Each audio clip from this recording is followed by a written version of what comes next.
नमस्ते बच्चों। आज हम लोक भारती जो कक्षा 10वीं की पुस्तक है उसकी पहली कविता भारत महिमा इसकी व्याख्या सहित जानकारी लेंगे। कविता पढ़ने से पहले हम उसका कवि का परिचय देखेंगे।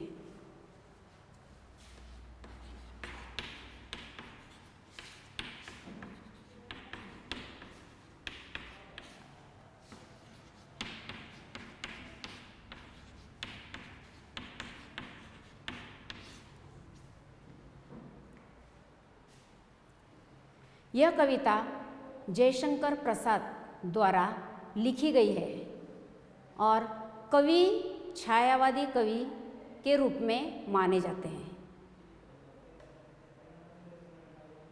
यह कविता उस समय लिखी गई थी जब देश परतंत्र था और देश के नागरिक बहुत निराश हो चुके थे।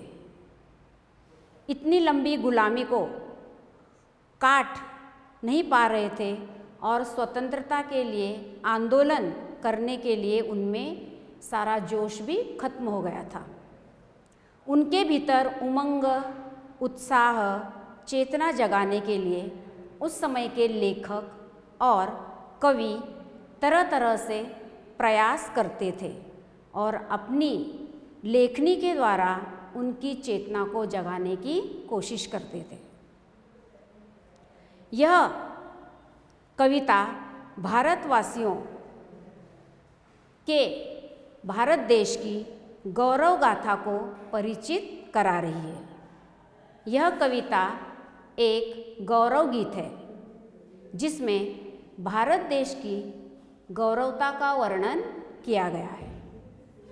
कवि का उद्देश्य है इस कविता के द्वारा भारत की प्राचीन सभ्यता, संस्कृति, गान का गुणगान करना और आज की पीढ़ी को भारत की प्राचीन सभ्यता, संस्कृति और गान का गुणगान करते हुए आज की पीढ़ी में उदारता, शांति प्रियता, निर्भरता, जोश, उमंग, साहस और कर्तव्य परायणता का भाव भरने का प्रयास है।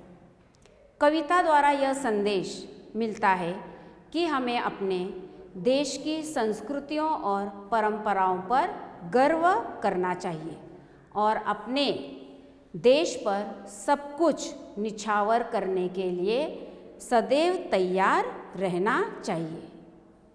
कवि यहाँ पर भारत की महिमा गा रहे हैं। अब देखिए, हम कविता की पंक्तियों की व्याख्या देखेंगे। हिमालय के आंगन में उसे किरणों का दे उपहार, उषा ने हंस अभिनंदन किया और पहनाया हीरक हार। उपहार यानी भेंट।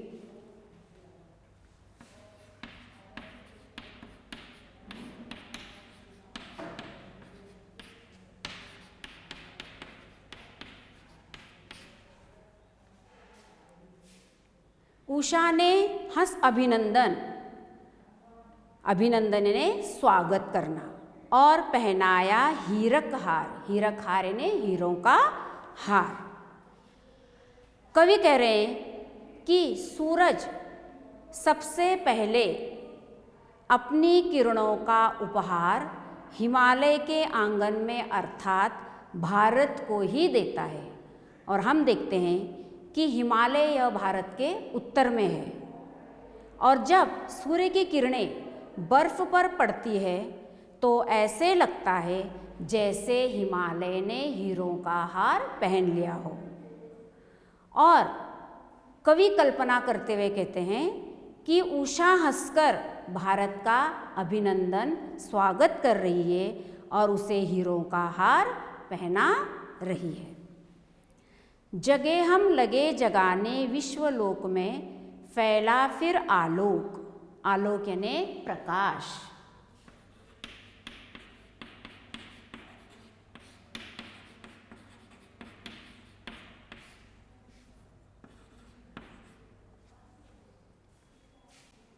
व्योमतम पुंजवात नष्ट। व्योमतम यानी संसार में फैला हुआ अंधकार, पुंज यानी समूह।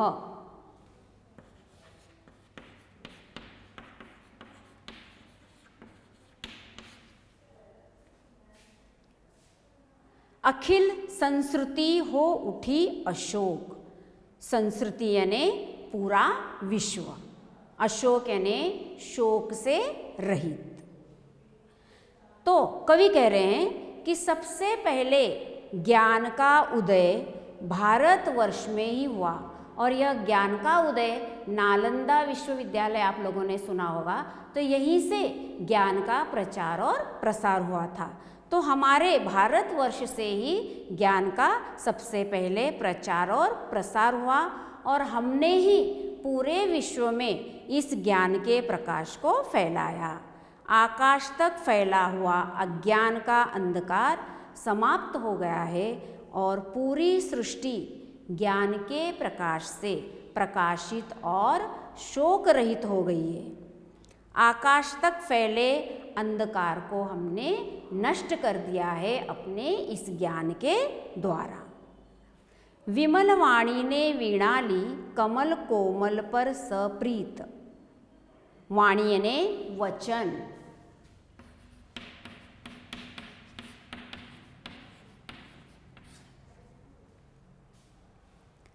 कमल कोमल कर में सप्रीत, सप्रीत प्रेम के साथ।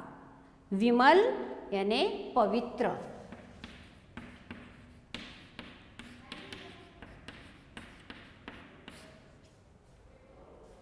सप्त स्वर सप्त सिंधु में उठे छिड़ा तब मधुर साम संगीत। यहाँ पर साम का अर्थ क्या है? सामवेद।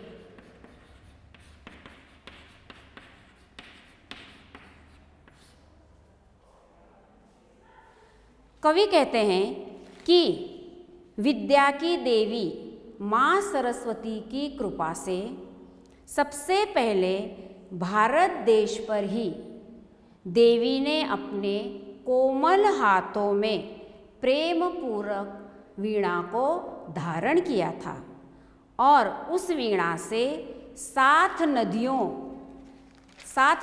के प्रदेश अर्थात सप्त सिंधु अर्थात प्राचीन भारत में 7 स्वर गूंजे, और फिर सामवेद के संगीत का निर्माण हुआ।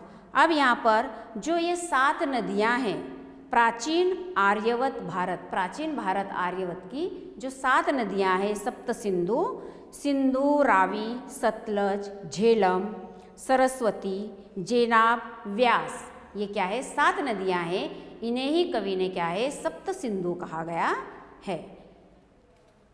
विजय केवल लोहे की नहीं, धर्म की रही धरा पर धूम। भिक्षु होकर रहते सम्राट, दया दिखलाते घर घर घूम।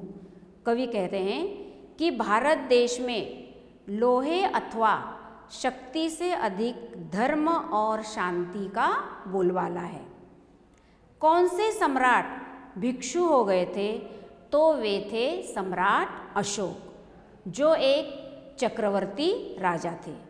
उन्होंने कई युद्ध जीते, बाद में उनका हृदय परिवर्तन हुआ और उन्होंने जनमानस की भलाई के लिए बौद्ध धर्म को अपना लिया और भिक्षु बनकर दया का, धर्म का संदेश घर घर जाकर लोगों में पहुंचाते थे। तो यह पंक्ति उनकी कहानी से ही संबंधित है। यह भारत में जो चक्रवर्ती सम्राट अशोक हैं, उन्होंने जनमानस के कल्याण के लिए अपना सारा राजपाट त्याग दिया और एक भिक्षु का जीवन व्यतीत करने लगे। उन्होंने घूम घूम कर लोगों को शांति और दया का संदेश दिया था।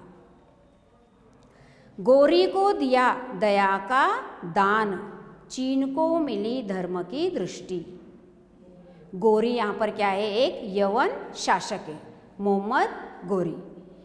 मिला था स्वर्ण भूमि को रत्न, शील की सिंहल को भी सृष्टि। यहाँ पर सिंहल का अर्थ है श्रीलंका। रत्न, यहाँ पर 3 रत्न है। स्वर्ण यानी सोने के समान। तो कवि कह रहे हैं कि भारत देश वीरों की भूमि कहलाई जाती है। और गौरी, यह जब पृथ्वीराज चौहान ने अपने कट्टर शत्रु मोहम्मद गौरी को युद्ध में हराकर बंदी बना लिया था, लेकिन फिर उन्होंने उसे क्या है, क्षमा कर दिया और क्षमा का दान दे दिया। ऐसे वीरों की यह भारत भूमि है। सम्राट अशोक ने भी अपने अनुयायी भिक्षुओं को चीन भेजा और उन्होंने वहाँ धर्म का प्रचार प्रसार किया। इस प्रकार चीन को भी भारत से ही धर्म की दृष्टि अर्थात धर्म का संदेश मिला, ज्ञान मिला। और स्वर्ण भूमि यानी बर्मा के लोगों को भी बौद्ध धर्म के 3 रत्न मिले। ये 3 रत्न हैं बुद्ध, धम्म और संघ। इन 3 रत्नों का ज्ञान क्या है, बुद्ध धर्म ने कराया। श्रीलंका को भी इन्हीं सिद्धांतों से भारत ने ही क्या है, अवगत कराया। अर्थात सम्राट अशोक ने अपने अनुयायियों से श्रीलंका, चीन, बर्मा भेजा और इस धर्म की शिक्षा का प्रचार और प्रसार करने के लिए उन्होंने पूरे देश में यह धर्म का प्रचार किया। यह सब क्या है, अतीत की बातें कवि बता रहे हैं। किसी का हमने छीना नहीं, प्रकृति का रहा पालना यही। हमारी जन्मभूमि थी यहीं, कहीं से हम आए नहीं थे। कवि कह रहे हैं कि भारत ने कभी किसी का कुछ नहीं छीना।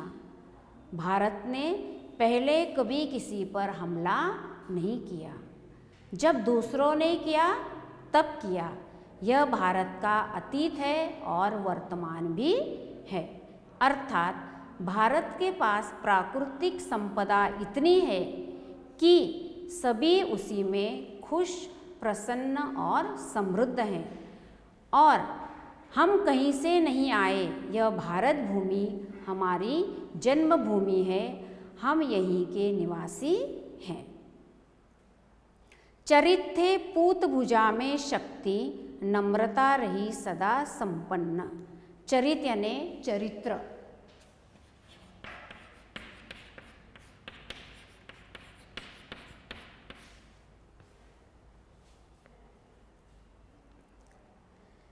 हृदय के गौरव में था गर्व, किसी को देख न सके विपन्न। विपन्न यानी गरीब। कवि कहते हैं कि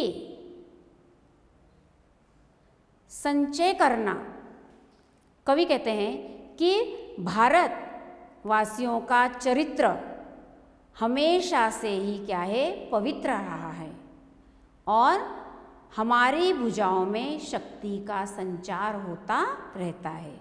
और यहाँ हर भारतवासी के हृदय में विनम्रता निवास करती है। हम भारतवासी होने के नाते हम हमेशा गौरवान्वित होते हैं और किसी को भी दुख कष्ट में देख नहीं सकते। अर्थात सदैव एक दूसरे का साथ देने के लिए हम तैयार रहते हैं। यह विशेषता हम में है। हम शक्तिशाली, चरित्रवान, विनम्र हैं। अपने देश पर हमें गर्व है, गौरव है और किसी को भी हम दुखी नहीं देख सकते। सदा हम उनकी सहायता करने के लिए तैयार रहते हैं।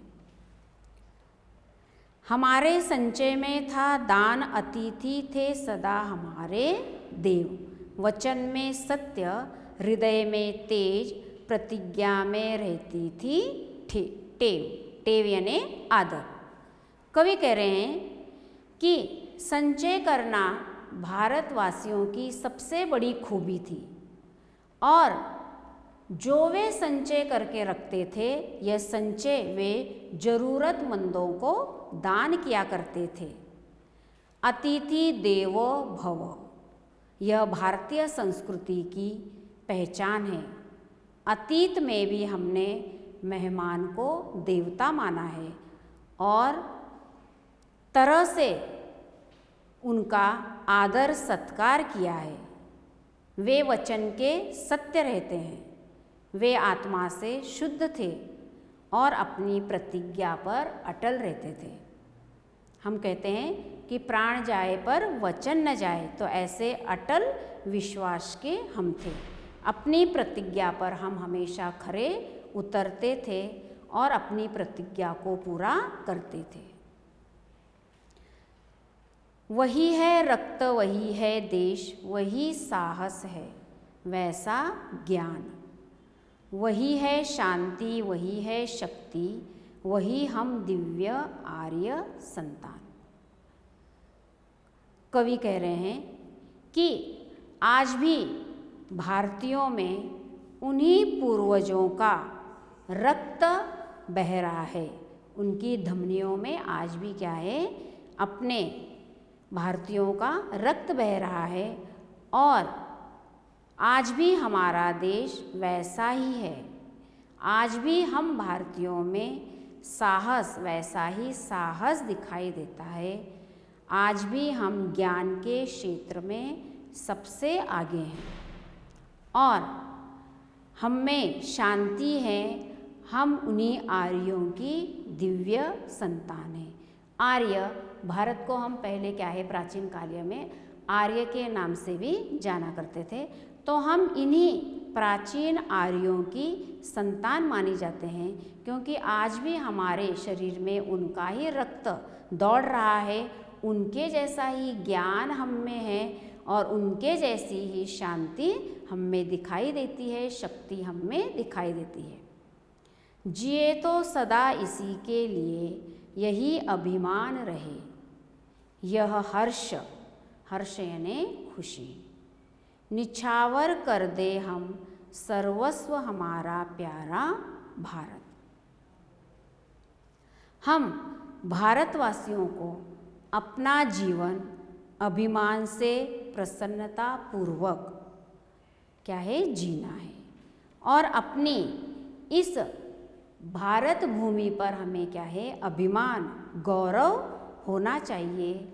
इस भारत भूमि के लिए हमें जीना है और जीने के साथ साथ हमें इस भारत भूमि के लिए अगर आवश्यकता पड़े तब भी हम अपने देश के लिए अपने प्राणों को निछावर करने के लिए हमेशा तैयार रह सकते हैं।